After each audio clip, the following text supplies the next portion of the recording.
Die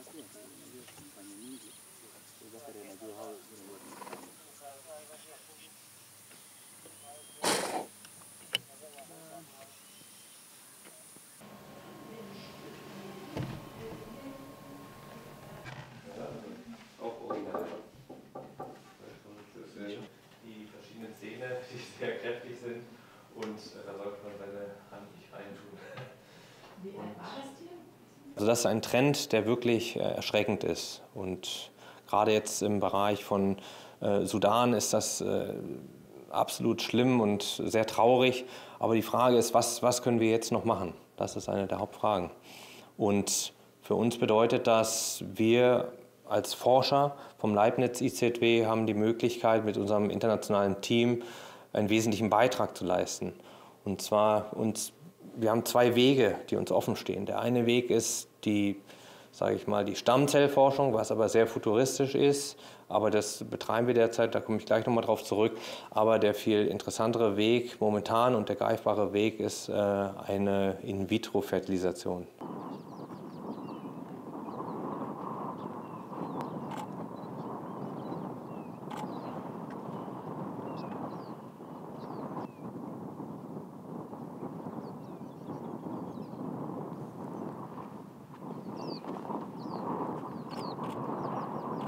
Dabei geht es darum, dass wir den verbleibenden beiden Kühen in Kenia Eizellen entnehmen und diese Eizellen dann mit Spermien, die wir bei uns in der Kryokonservierung lagern, von nördlichen Breitmaulnashörnern, die mit diesen Spermien versetzen, ein Embryo wachsen lassen und diesen Embryo dann erstmal einfrieren, um wieder Zeit zu gewinnen, damit wir diesen Embryotransfer dann in eine Leihmutter, also eine südliche Breitmaulnashornkuh, durchführen können. Das ist wirklich der naheliegendste Weg.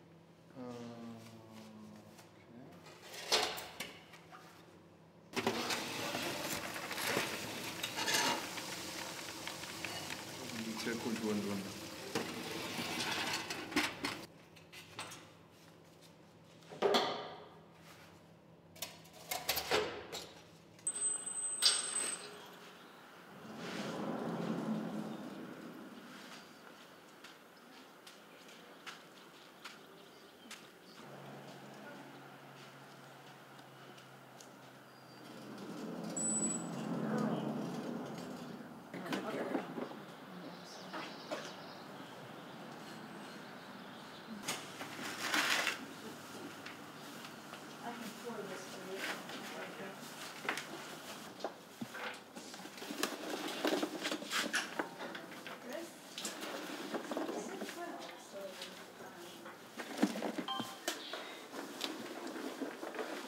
So the first thing we're looking at is one of her uterine horns, getting a measurement of that horn.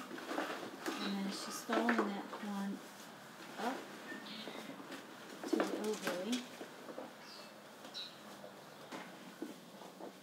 All right. You want balance?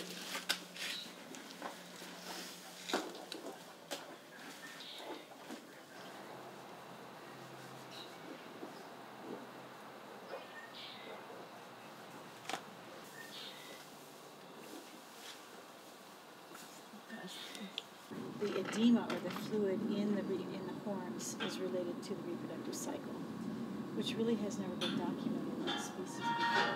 I've done horses and cattle before, but this is a whole new kind of learning experience for me. They're obviously quite a bit bigger than horses and cattle, but the principles are the same. They're just a bit heavy. It's a bit heavier in there, and when they squeeze, it's quite the squeeze. So. The thing I need to do is get a reservoir of liquid nitrogen because all our samples.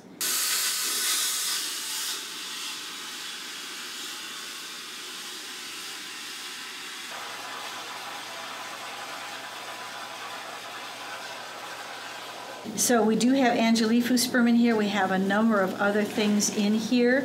I'll just pull a couple of them out. This is Zhao's box turtle. This is one of the most endangered reptiles on the planet. And we collected this sample post-mortem. Only hold it up here into the vapor just so long, and then it has to be back down in the liquid. We don't want to thaw it, of course. So the southern white rhinos that we saw over at the Nikita Rescue Center are here for research purposes, but also to contribute to the North American population. We will be developing artificial insemination techniques and embryo transfer techniques with these 6 females, so that they will be proven females, that we will know that they have proven themselves capable of carrying a fetus to term before we would risk putting a precious northern white rhino embryo into one of those southern white females as a surrogate. So we'll be developing the techniques to grow embryos, to mature eggs, to fertilize eggs, and grow those embryos to the blastocyst stage, and then developing the techniques for embryo transfer. This is a vial of Angelifu's sperm that was collected post-mortem, and we have only 100 vials of his sperm to last us forever. So we'll be very, very careful with it. And every one of these is labeled, and it's in our computer inventory, but with different color cryotops. And the reason is because these are different cryopreservation protocols that we're comparing. And we will do a technique called ICSI, intracytoplasmic sperm injection, where we can thaw out this vial and take a single sperm and inject it into a single egg.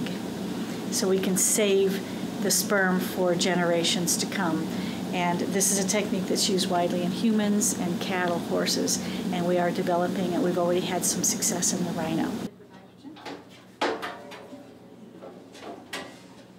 In these tanks, we have sperm and testicular tissue and cell lines from 12 northern white rhinos. So we have enough genetic diversity. All of those cell lines have been sequenced, their genomes have been sequenced, and we know that we have enough genetic diversity in those 12 cell lines to reproduce a population of northern white rhinos.